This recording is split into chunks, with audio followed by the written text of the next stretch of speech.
Avec toutes ces marques, les formats différents, les textures différentes, c'est une vraie galère de s'y retrouver dans les crèmes solaires. Si tu es à la recherche d'astuces pour prendre soin de toi, tu es tombé sur la bonne chaîne. La protection solaire, c'est toute l'année, mais en été, c'est encore plus important parce que le soleil, il nous loupe pas. Au rayon des crèmes solaires, c'est littéralement la foire. Il y a de tout, il y a différents types de formats, des textures différentes, des prix différents, des informations différentes. Et c'est pas facile forcément de bien s'y retrouver. Ce que l'on voit en premier en général sur les crèmes solaires, c'est le SPF.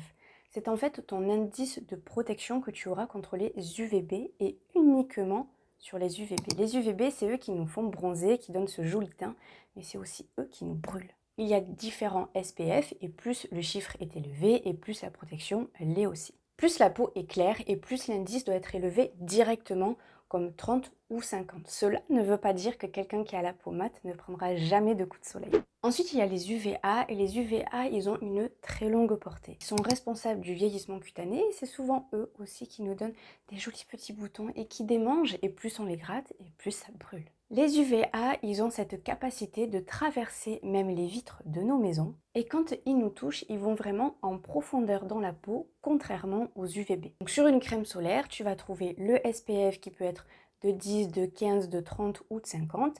Et en ce qui concerne les UVA, c'est un indice qui va de 1 à 3. Pour ce qui est de l'application, on nous conseille de l'appliquer toutes les 2 heures. En effet, une crème solaire ne tient pas toute la journée. Et souvent, au niveau de l'application, on n'est pas très généreux. Pourtant, il ne faut pas hésiter parce que si tu l'appliques mal, forcément, la protection le sera aussi. Pour ce qui est du format, il faut voir en grand, surtout si tu fais des activités à l'extérieur ou que tu vas à la plage, que tu fais des randos. Les tout petits formats que l'on peut trouver, qu'on peut facilement glisser dans le sac à main, c'est bien pour une journée ou deux, mais pas plus. Pour les textures, c'est un petit peu en fonction de chacun, de ce qu'on préfère mettre.